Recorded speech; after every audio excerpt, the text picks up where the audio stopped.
Est-ce que le Real Madrid peut faire une saison blanche? Je dis oui. Je dis oui parce que ce qui s'est passé, c'est que ça a été le premier renseignement négatif pour le Real Madrid avec une conséquence, élimination. Et par rapport à la Liga, quand on regarde le calendrier, à savoir Bilbao dimanche, Bilbao qui est 4e de Liga, Retafe, déplacement qui est très difficile, c'est top 3 meilleures défenses de Liga, Celta Vigo qui est l'une des meilleures équipes sur la deuxième partie de saison en Liga, et qu'on parle d'un Real Madrid qui en ce moment, collectivement, c'est moins abouti, c'est très compliqué. Je rappelle, les victoires sont seulement par un but d'écart. Aujourd'hui, la probabilité d'une saison blanche, évidemment qu'elle est très très grande, et quand on sait qu'en plus, sur la finale de Copa, c'est contre le Barça, qui a un ascendant psychologique cette saison, et un ascendant net, oui, le risque est très important. Et c'est un retour à la réalité, hein. Là aussi, Nabil, on attendait ce miracle, on attendait la remontada face à Arsenal. Elle n'est pas arrivée. Est-ce la fin aussi, là aussi, du miracle permanent? Oui, c'est la fin du miracle permanent. C'est vrai qu'il y avait une forme, non pas d'imposture, mais en tout cas de tromperie sur la marchandise par rapport à ce que faisait ce Real en C1. D'ailleurs, je rappelle, parce qu'on a oublié de le dire, que leur première partie de Ligue des Champions, ils sont absolument pas dans le top 10. Hein. Ils galèrent, ils sont 22e à un moment. Donc, c'est-à-dire qu'il y avait quand même des signes qui nous faisaient dire que cette équipe était loin des attentes. Mais ils vont peut-être faire une mauvaise saison. Mais moi, pour répondre à votre question, on n'est pas forcément sur une saison blanche. Alors je sais que c'est toujours plus facile de tirer sur l'ambulance après les matchs, parce qu'on est toujours tous plus intelligents après les matchs, mais il reste quand même des compétitions à jouer. Mais est-ce qu'ils n'ont pas pris un coup derrière la tête avec cette élimination dans leur compétition?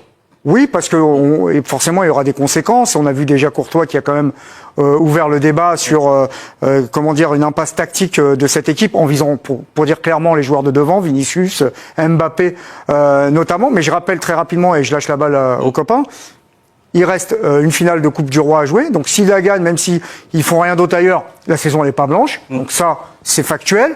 Et ensuite, il y a un truc auquel personne ici ne pense, c'est la Coupe du Monde des clubs. C'est la première Coupe du Monde des clubs et ça peut être un vrai objectif. Pourquoi? Parce que ce serait le premier club à gagner cette compétition, qui est une nouvelle compétition, donc une saison blanche. Au moment où on se parle, moi je dis pas forcément. La Coupe du Monde, c'est cette saison ou c'est entre deux saisons?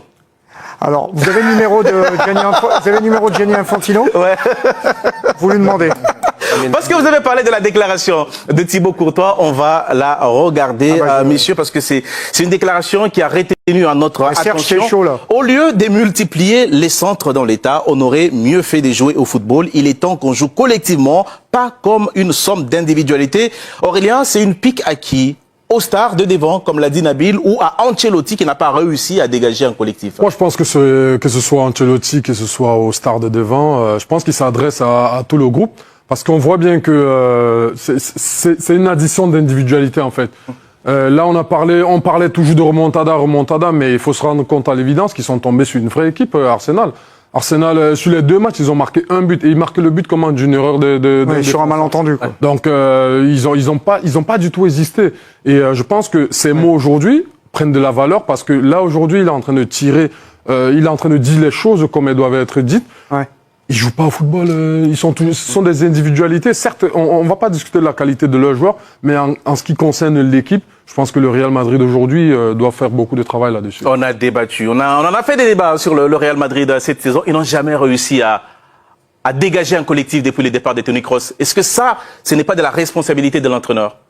Aussi, je pense que les responsabilités sont partagées dans tous les cas, hein, et toutes nos inquiétudes qu'on avait en début de saison, en fait, elles se sont confirmées là sur les dernières semaines, en fin de compte. C'est-à-dire tout ce qu'on dit aujourd'hui, tout ce qu'on reproche au Real aujourd'hui, en réalité, on le disait déjà en début de saison, dès les premiers matchs, dès les premières rencontres, les premiers chocs, comme l'a dit Nabil. Alors, il s'est perdu un petit peu sur la suite parce qu'il nous parle de Coupe du Roi, il nous parle de Coupe du Monde des clubs.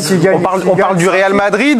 Il est en train de comparer à l'Espérance Tunis ou c'est comme si le Real Madrid montre la lune du doigt et lui regarde le doigt. Non, on parle du Real Madrid. Le Real, c'est Ligue des Champions. Ouais. Mais non, mais c'est Ligue des Champions, c'est le championnat. Personne ne le fait. Mais Ancelotti, il y a 3 mois, il a dit qu'ils allaient Serge, ils sont Ancelotti, il y a 3 mois, il nous a dit vous inquiétez pas. Alors On même sera si là. on sera là, Ouais. on va se qualifier, on va passer le Ancelotti, tour de il est sur le barrage, terrain, lui. on va gagner la Ligue des Champions. Donc à partir du moment où il se prononce de cette manière-là, c'est qu'il a une certaine Non, mais confiance attends, en il y a son un équipe. truc, Mais la il y a confiance que- aujourd'hui, Voilà. on l'a bien vu. Mais il y a en quand même réalité, de la mauvaise foi, la là. recette du Real, elle est toujours la même depuis des saisons. mais il y a de la mauvaise foi. Aujourd'hui Ça qu'on commence parle. bien, ça commence Mais non, bien. mais aujourd'hui qu'on parle de déséquilibre, le vrai problème en réalité, alors ceux de devant leur tirent dessus aujourd'hui, mais ils ont toujours joué de la même manière. La saison dernière, non. c'est Vinicius et Rodrigo qui Ah, jouaient.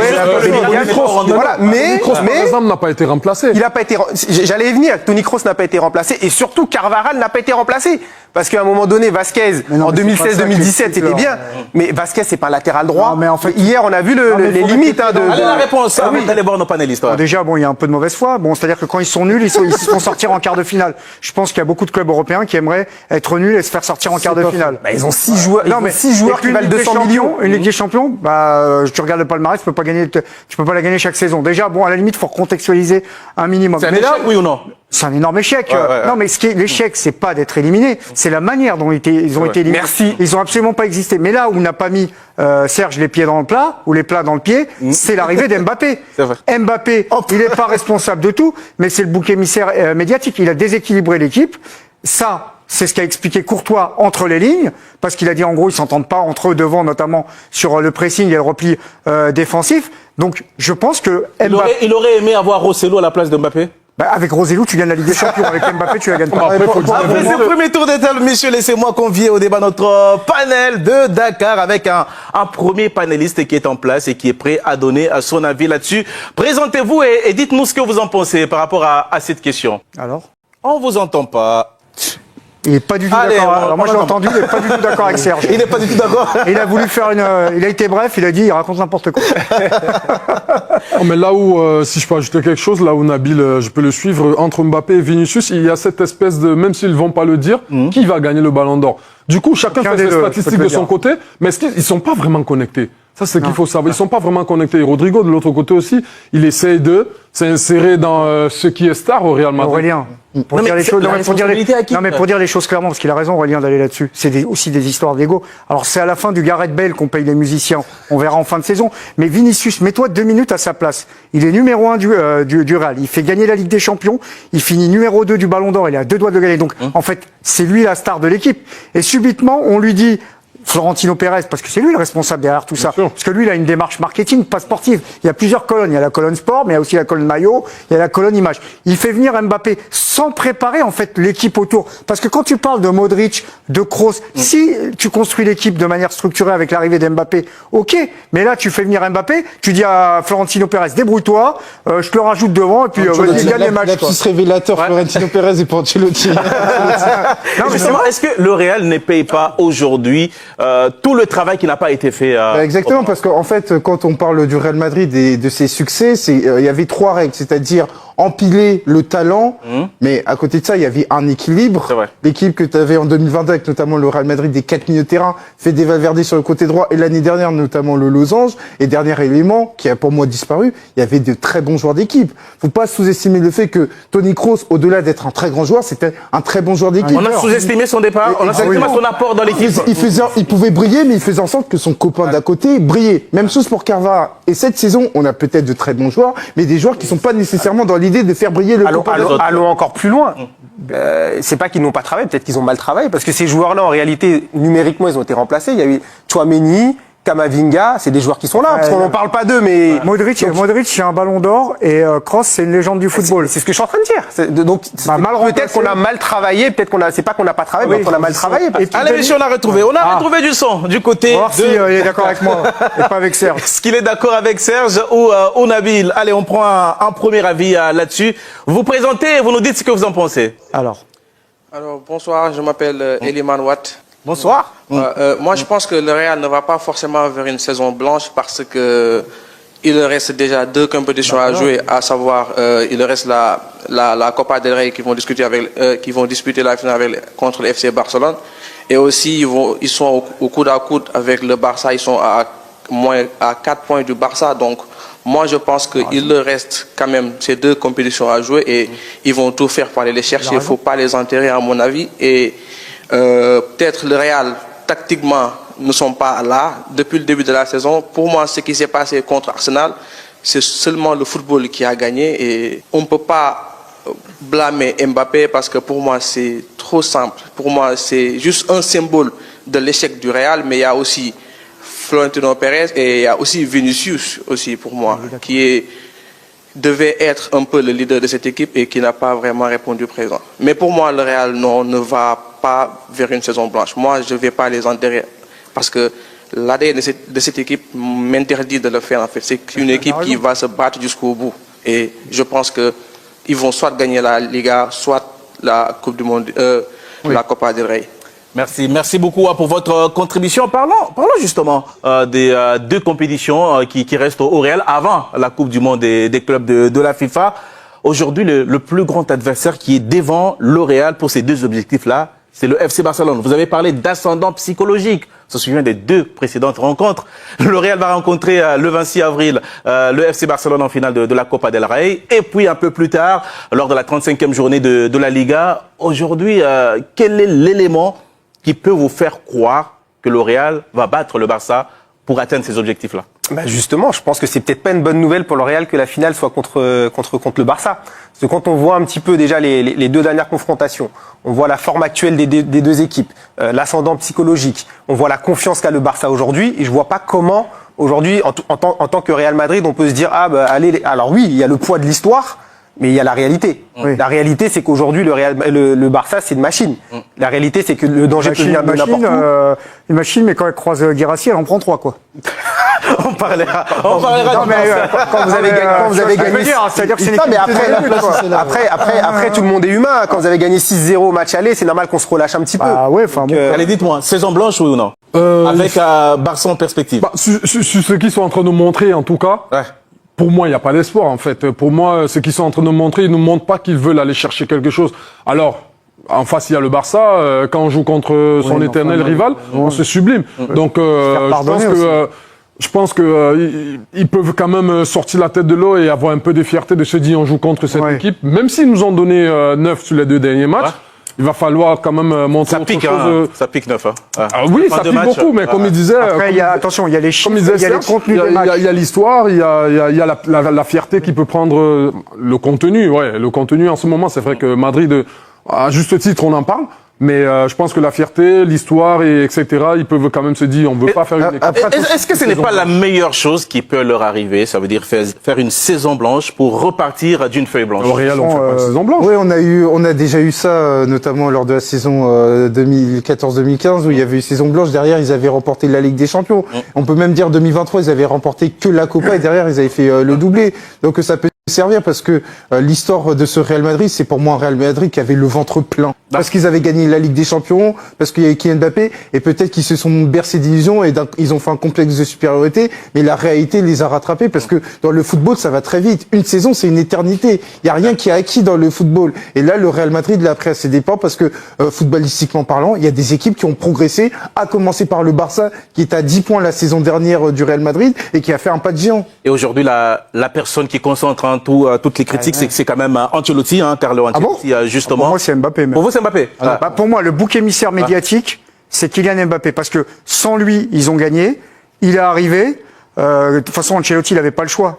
On voit bien dans ses changements. Le 26 avril, s'il se fait encore humilier en finale de la Copa del Rey, est-ce qu'Ancelotti termine la saison? Non. Mais je pense qu'Ancelotti, moi, il va partir au Brésil, il va devenir sélectionneur. Mais ça, c'est juste mon avis. C'est pas une info. Moi, je pense qu'il vaut mieux qu'il change d'entraîneur, de toute façon. Lui, de toute façon, il a fait ce qu'il avait à faire. Moi, je pense qu'à 95%. Non, mais c'est la fin d'un cycle, de toute façon. Déjà, l'année dernière, on se posait la question de savoir s'il allait rester ou pas. Il fait 1 an de plus. Je pense que c'est la fin d'un cycle. Un an de trop ou 1 an de plus? Non, pas de trop, parce que bon, voilà, ils sont. Je vais pas dire que je suis d'accord avec Nabil, mais ils sont quand même 2e de Liga. Alors c'est la manière dont ils sont éliminés qui est gênant. Voilà, aujourd'hui à Aston Villa, ils se sont fait éliminer, mais on retient quand même une performance. Les grands adversaires, ils n'ont vraiment pas existé cette saison. Oui, mais après à un moment donné, l'entraîneur il peut pas rentrer sur le terrain et jouer à la place des joueurs. Non, mais Et, il y en a mais un encore dont on une n'a pas parlé. fois, encore une fois, à un moment Mais quand donné, on voit que voilà, l'équipe manque de consistance, Non, mais- on regarde l'entraîneur. Oui, Ah oui, évidemment, pas oui, mais- parce mais que attends. j'ai pas envie de défendre Kylian Mbappé et effectivement, il va prendre beaucoup au niveau C'est déjà le cas. Ils disent dans la presse Non, mais espagnole, ça sera jamais il prend Cristiano Ronaldo. beaucoup, il prend beaucoup au niveau médiatique, mais attention, Kylian Mbappé, c'est un symptôme, c'est pas la maladie. Les problèmes du Real Madrid existaient bien avant Kylian Mbappé, parce que moi, je vais le dire sincèrement, je vois pas une différence fondamentale entre le Real Madrid 2024-2025 et celui qui remporte la Ligue des Champions l'année dernière, parce que faut pas Enfin, si, il y a oublier- Vinicius qui marche Non sur. mais attention, l'année dernière, parce qu'il avait l'espace Non, court. Et l'année il n'y dernière- avait que des Non, individualités. l'année dernière, faut pas oublier, Bellingham. ils vont en finale de Ligue des Champions, ils remportent 2 matchs sur 6. Ça, faut pas l'oublier. Leipzig tape la barre en 8e de finale au Bernabeu, ils vont au tir au but contre Manchester City, ils passent par un trou de souris face au Bayern, les problèmes existaient déjà. Sauf qu'à l'époque, les individualités, notamment Toni Kroos et Carvajal, étaient capables de maquiller ces défauts. Mais ces défauts, ils étaient déjà existants. À l'émission, on va retourner à voir notre panéliste de Dakar qui nous attend pour réagir à ces sujets. La question est simple. Est-ce que c'est souhaitable que le Real Madrid puisse faire une saison blanche pour repartir sur des bonnes bases? Bonsoir, moi c'est Abdoulaye. Et je pense que pour le Real de Madrid, il n'y a que le nom qui est là.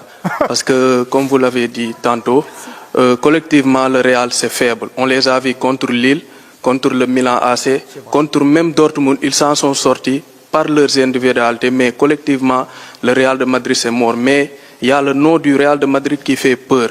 Mais pour être honnête et pour moi, je pense que l'équipe du Real de Madrid ne fait plus peur aux grands. En plus, il y a le grand Barça cette saison, le Barça de Hansi Flick qui est fort collectivement et qui peut faire mal au Real de Madrid. On les a vus sur leurs 2 matchs cette saison en Liga comme en Supercoupe d'Espagne. Ils les ont malmenés. Même à 10, on a vu le Real de Madrid très très faible face au FC Barcelone. Donc là, pour le Copa del Rey, je pense que le Barça est au-dessus. Et ils ont un cran au-dessus. Ils ont l'avantage du mental, ils ont l'avantage du collectif. Donc le Real de Madrid, ils n'ont que leurs individualités pour s'en sortir. Et ça va être très très difficile pour que le Real arrive à battre le FC Barcelone. S'achemine-t-on vers une saison blanche du Real Madrid? La question vous a également été posée sur les réseaux sociaux Canal Plus Sport Afrique. Regardez ce que ça donne. 75, 25. On est vraiment beaucoup de nos abonnés pensent véritablement que le Real va faire une saison blanche parce qu'il y a le Barça devant. Donc, Ouais, j'ai voté aussi le oui. pour appuyer. Oui, pour compléter les propos de notre cher Abdoulaye, Thierry Henry a dit une phrase il y a quelques mois. Il dit que le Real Madrid ne triomphe. Alors je sais pas si c'est les mots justes. Il dit que le Real Madrid ne triomphe que quand le Barça va mal.